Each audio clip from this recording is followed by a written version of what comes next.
Hello friends, welcome to my YouTube channel. दोस्तों, यदि आपका कोई ऑपरेशन होने वाला है और आप ऑपरेशन से बहुत डरते हैं तो ये वीडियो आपके लिए है, क्योंकि आज हम एक्चुअल में जानेंगे what really happens inside an operation theatre. तो मैं आपको सब कुछ बताऊंगा right from the beginning till the end कि ऑपरेशन के लिए किस तरीके से रेडी किया जाता है, ऑपरेशन के दौरान या ऑपरेशन थिएटर के अंदर क्या क्या होता है, और उसके बाद एंड में किस तरीके से आपको वापस शिफ्ट किया जाता है। तो आइए स्टार्ट करते हैं। सबसे पहले जो ऑपरेशन में जाने से पहले जब भी आप किसी हॉस्पिटल में एडमिट होंगे तो वहाँ पे आपको या तो रूम में एडमिट किया जाएगा या फिर वार्ड में एडमिट किया जाएगा। वहाँ पे सबसे पहला जो स्टेप होता है, वहाँ पे एक आइडेंटिफिकेशन होती है और आपकी फाइल या जो भी एडमिट जो भी हॉस्पिटल का एक प्रोटोकॉल होता है उस तरीके से आपका एडमिशन किया जाता है। उसके बाद आपको एक आईवी कैनुला लगाया जाता है, जैसे कि आप ये पिक्चर में भी देख पा रहे हैं। और उसके बाद आपको एक ओटी गाउन दिया जाता है जो आपको पहनना होता है। उसके बाद जो आईवी कैनुला लगता है उसमें आपको कुछ प्री ऑप इंजेक्शंस देते हैं, जैसे एंटीबायोटिक होता है, जो भी आपके सर्जन ने डायरेक्शंस दी होती हैं उस तरीके से जो स्टाफ है वो इंजेक्शंस ऑपरेशन से पहले जो इंजेक्शंस लगने होते हैं वो लगा देते हैं। तो इस तरीके से आपकी जो रूम या वार्ड के अंदर जो प्रेपरेशन होती है ऑपरेशन से पहले, वो इस तरीके से की जाती है। इसके बाद जब सारी प्रेपरेशन हो जाती है उसके बाद आपको जो रूम है या वार्ड है उससे आपको ओटी कॉम्प्लेक्स में शिफ्ट किया जाता है। तो डिपेंडिंग ऑन द पेशेंट किस तरीके का है, अगर वो चलता फिरता है तो उसको पैदल भी लेके जा सकते हैं, वही वॉक जो स्टाफ है वो लेके जाता है, या फिर स्ट्रेचर पे लेके जाते हैं, ये जैसे आप पिक्चर में देख रहे हैं, या फिर उसको व्हील चेयर पे भी शिफ्ट किया जाता है ओटी कॉम्प्लेक्स में। यूजली जो ओल्ड पेशेंट्स होते हैं जो 70s या 60s में होते हैं या जो चलने में जिनको दिक्कत होती है उनको स्ट्रेचर या व्हील चेयर पे ही शिफ्ट किया जाता है, क्योंकि अगर वो चलते हैं तो उनका उसमें ब्लड प्रेशर वगैरह बढ़ने का रिस्क रहता है।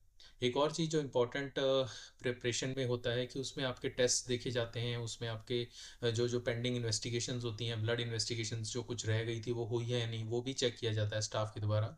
साथ ही साथ एडमिशन के दौरान आपकी एक सर्जरिकल जो कंसेंट होती है उस पर भी साइन करवाया जाता है।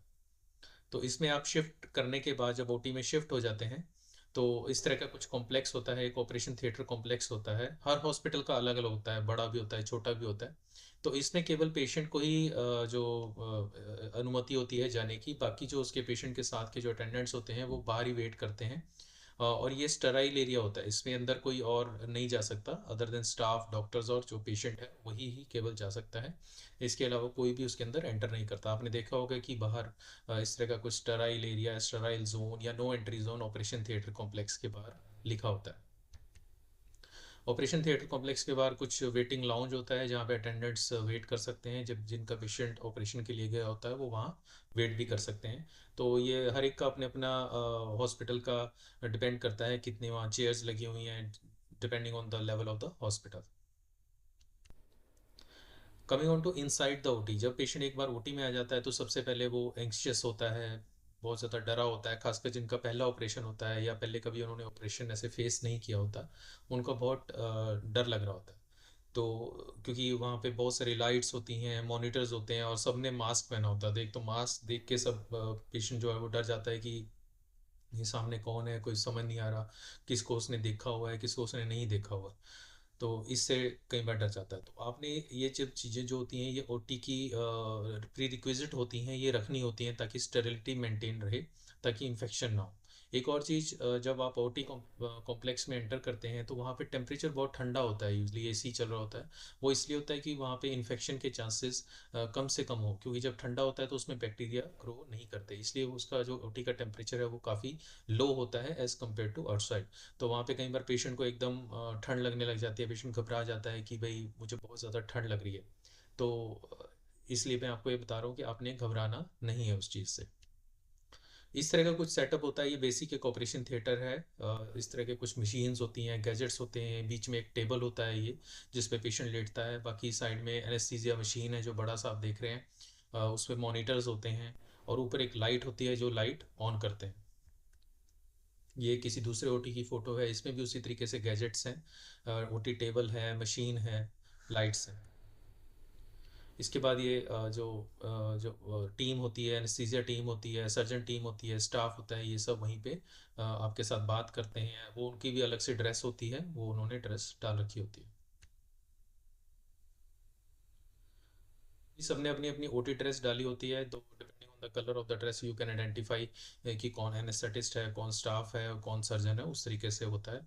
और ये एक ऑपरेशन थिएटर का दृश्य है, आप देख पा रहे होंगे कि वहाँ पेशेंट लेटा हुआ है, और एनेस्थेटिस्ट जो है वो उन्होंने मास्क पकड़ा हुआ है, वो एनेस्थीसिया देने के अभी स्टार्ट कर रहे हैं, और पीछे मॉनिटर्स लगे हुए हैं। तो कई बार ये मॉनिटर्स की साउंड होती है, टू टू टू ऐसे साउंड आती रहती है, तो उससे भी पेशेंट घबरा जाता है कि ये अचानक से इतनी साउंड्स कैसे आने लगी। तो उससे आपको घबराना नहीं है। Now coming on to the role of the anaesthetist, तो सबसे पहले जब पेशेंट वहाँ पे ओटी टेबल पे लेटता है, तो जो आपके एनेस्थेटिस्ट डॉक्टर होते हैं वो आपसे बात करते हैं, पेशेंट को आइडेंटिफाई करते हैं कि सही पेशेंट लेटा है या नहीं। उससे ब्रीफ हिस्ट्री दोबारा लेते हैं, पहले भी ली जाती है, उसके बाद दोबारा हिस्ट्री ली जाती है कि आपका किस तरीके का ऑपरेशन होना है, या अगर साइड का ऑपरेशन है तो कौन सी साइड का ऑपरेशन होना है, कहाँ का ऑपरेशन होना है। और आइडेंटिफिकेशन ऑफ द पेशेंट बहुत ज़रूरी होती है। उसके बाद जो एनेस्थेटिस्ट होते हैं वो आपको बताते हैं कि आपको किस तरीके का एनेस्थीसिया दिया जाएगा।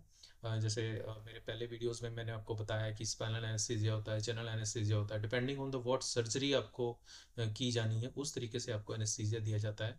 अगर स्पाइनल एनेस्थीसिया देना है तो आपके बैक पे जो इंजेक्शन लगना है उस तरीके के बारे में बताया जाता है, या जनरल एनेस्थीसिया देना है उस तरीके के लिए आपको बताया जाता है कि क्या किस तरीके से आपको जनरल एनेस्थीसिया दिया जाएगा। तो ये जैसे आप पिक्चर में देख पा रहे हैं, जो पहली पिक्चर है उसमें स्पाइनल एनेस्थीसिया जो है वो एनेस्थेटिस्ट दे रहे हैं बैक पे, और दूसरी पिक्चर में जो मास्क रखा हुआ है फेस के ऊपर उसमें जनरल एनेस्थीसिया दे रहा है।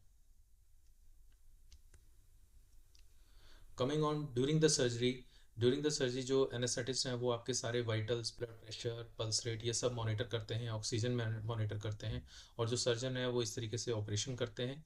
आपकी सारी बॉडी के फंक्शंस जो हैं वो मॉनिटर किए जाते हैं थ्रू आउट द सर्जरी।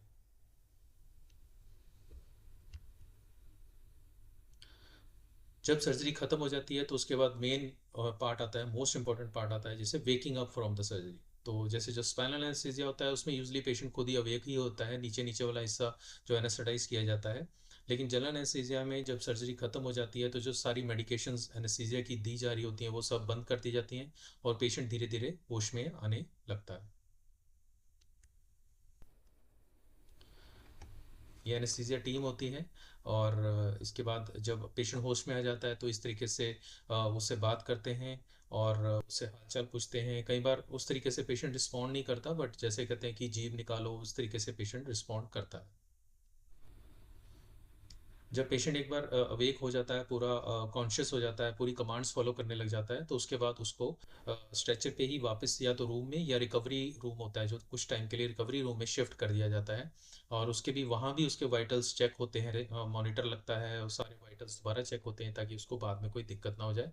और कुछ टाइम वहाँ रखने के बाद उसको वापस रूम में शिफ्ट किया कर दिया जाता है।